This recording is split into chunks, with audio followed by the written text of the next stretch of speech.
I'm going to play matchmaker. I'm going to tell you who the champion should fight in every single division. Let's just start with Stipe. Now, you don't have a real big discussion here. Verdum is on ice. Okay? Lesnar isn't coming back. He's just good at getting headlines, and he's asserted himself here with the help of Kurt Angle and the Ariel Helwani show. He's not coming back. He works for a publicly traded company. This is not a secret, the contract he signed. He will never sign a new contract with Vince. When this one is up, he will be done, most likely. He will never return to MMA. But he's pretty good at getting headlines. So take Lesnar off the board. The division's in a little bit of a mess. Whoever Daniel Cormier didn't clean out, Stipe did. So before you say Francis Ngannou should fight Stipe, I hear you on that, but they already fought. They already fought. It wasn't very competitive. You do have plenty of room to say Francis learned from that fight and Francis got better. I will tip my hat to that argument. I'm fully with you. But if you're going to do a rematch, would you rather rematch Francis Ngannou, or would you rather rematch, and I'm speaking purely to dollars here, got to make dollars to make sense to a prize fighter, or would you rather rematch Daniel Cormier, who you just beat, who is a true trilogy fight, who the fans really want to see, where there is something very special there. Oh, and by the way, it would be Cormier's send-off. It's very relevant, and it's very intriguing. And I think if you're going to do that, and you're going to rematch somebody, and you're in a division that is in peril right now, I think it's pretty obvious that the fight you work for is Daniel versus Stipe. Now, the reason I can't work Jon Jones into that, but I think that perhaps it would be fair. Jon Jones doesn't have heat with Stipe. Jon Jones has heat with Daniel Cormier. So Jon Jones coming up to heavyweight was never really as much of a demand as Jon Jones needs to come to heavyweight because that's where Daniel is. Jon Jones, on the other hand, has said why he doesn't want to go to heavyweight, which is he doesn't weigh that much. He weighs 220 pounds, 219 pounds. He's just a perfect 205-pounder. That's a fair argument by the dumb Jon Jones. He's making, even a broken clock is right twice a day. Jon can have a good point every now and then. But it is relevant to go back to Stipe's weight that he's only 230. Jon Jones would give up less weight against Stipe than Stipe gave up twice now against Daniel. They weigh the same. One guy's 220 and one guy's 230. That's the same. It's the exact same weight. So there could be some opportunity there. There's just not a demand for that fight. So I'm going to leave Jon out of that. I'm going to say we go Stipe versus DC again, part 3, and we do it at the end of this year. Now, you move down to 205 pounds. Look, Jon's in a bit of a tight spot. He didn't used to be. When Jon came into this and became the youngest champion ever, there was all these guys around that were known as legends. And all legend really meant is they were an older, more established name, and they had been champion at some point. That's all that it meant, but there was a whole bunch of them around. So he was able to do incredible business one after the next.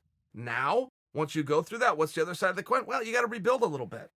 He went through Gus. Great fight. I'm talking about from a business standpoint. DC, not going to happen right now. He's in a bit of a tough spot. Corey Anderson is raising his hand. I think that needs to be celebrated in some level. We can't just look over Corey Anderson. He's a willing participant and a tough guy. To prove what a tough guy is, he's willing to go take on Johnny Walker at MSG later this year. Johnny Walker is a good, solid name. Dominic Reyes is a good, solid up-and-comer.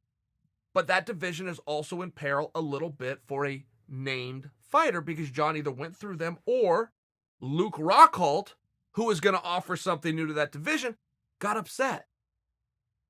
The biggest name at 205 pounds right now, not named Jon Jones, and for some reason this is going over everybody's head except mine, the biggest name right now is Chris Weidman. I believe that Chris Weidman, with one fight and an impressive outcome, is right. I think he's right in the conversation. In fact, I think he goes to the top of the list. I really think that. I think that he will have the support of Jon Jones to get there. Jon also wants a name fighter, not for nothing. He's trying to fill up an arena too, and he's having a hard time doing it. I think that you got to give a good look in the near future to Chris Weidman's next match and how the performance looks. Let's move down to 185. Guys, I don't need to play matchmaker. We've already got the match, and it's right around the corner. It's Whitaker versus Adesanya. It is champion versus champion. They will both walk to the ring with a belt. That is Hulk Hogan versus the Ultimate Warrior in its most organic and authentic sense of the meaning. You have two champions, and that does not work. The word champion, two champions, those words are mutually exclusive.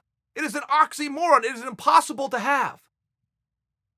So they must fight, and they're going to. When you move down to 170, Usman, Covington. I actually am very happy at how smoothly that got worked out, because Masvidal had a very good claim to it. Leon Edwards had a very good claim to say, hey, is nobody seeing what I'm doing over here? They got a guy named Ponzinibbio fighting out of another, I can't place his country right now. Pons needs to be looked at. He's won like 7 in a row. But for right now, it needs to be Colby versus Usman. I think it's going to be. I talked to both of them, and neither one would fully confirm it. I don't know if they were told don't confirm it, or now they're trying to play games with one another, but it looks like that fight isn't totally done. Move down to 155 pounds. I really think the big fight to make there, and again, I understand, we've got champion versus champion coming up. But I do think the winner of that versus Conor would be appropriate if you're purely talking about business. And if you want to just go off of rankings and look at the architecture of the sport, you must insert Tony Ferguson. I cannot believe what bad luck Tony Ferguson has had and how he then somehow got brushed aside because of bad luck that was no fault of his own. I mean, it really has been stunning how some people turned on Tony Ferg. Now, it looks as though that shift back has already happened, but I can't help but to think we have some reparations that are due to Tony Ferguson. So I think from a competitive standpoint, it doesn't matter if it's Poirier, it doesn't matter if it's Khabib. Versus Tony Ferg, either way works for me. 45, a little bit more interesting. Volkanovski versus Max, that's the fight they're going to make. That's the fight that needs made. But the reason that fight is compelling is for a reason that has never been compelling in the history of the fight business, at least since I've been a fan. What does Volkanovski bring to the table that Max has never seen before? What tool does he possibly possess that's going to get over on Max? Well, I can answer that question. Strength. He has a strength like no 145-pounder has ever walked into the cage with in any organization over the history of time ever. So yes, it is very fair to say that Max has never dealt with anybody that strong. There has never been anybody stronger, and he simply hasn't fought this guy. For the first time in history, strength matters. It does. And that we're going to see, can Max deal with the shark? Move down to 135 pounds. I was just with Henry Cejudo. I was just with Uriah Faber over the weekend. The reason I bring those two up, there was a headline. The kids on the Underground Forum had started this, but I believed it to be true. I believed it to be true because Henry's looking for an opponent, and he called out Uriah. Uriah's back. He's looking for an opponent. Oh, by the way, he's just got to win in an upset. First round over Ricky. Okay. I mean, if you're ever going to do that fight, I guess that now's the safest time to do it. So I kind of believed it. I asked Faber. He said, no, I don't know that that's really the fight they're working towards. So then I see Henry the very next day. I ask Henry, hey, what about this Faber business? I heard maybe that was going to happen. He's like, oh, that'd be great, but no, not immediate. And I know Uriah's got to do at least one more. I think they're talking to him about something else. And I could tell both these guys were being straight with me. Okay. So if he's not going to fight Faber, I know that Frankie Edgar is always a good choice. Frankie's not going to go from the loss in the title fight back to a title fight. It just isn't going to happen. Jose Aldo has announced he's coming down. Now, Jose is also coming off a loss, but Jose at 135 pounds is very interesting. I don't really like him there. I'm a little surprised by that decision. I thought if he had went anywhere, he would go to 155, and the reason I thought that is because that is what he said. He has said what a hard time he has to make 145.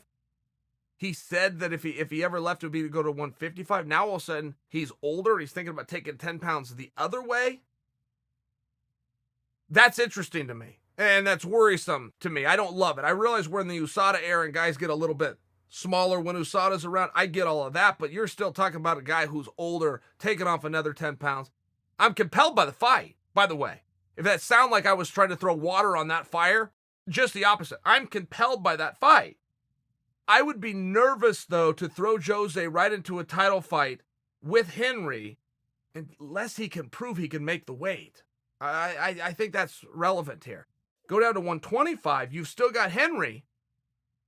From a competitive standpoint, That opponent's real easy. That's got to be Joseph Benavidez. Joseph Benavidez not only fought Henry before, he beat Henry.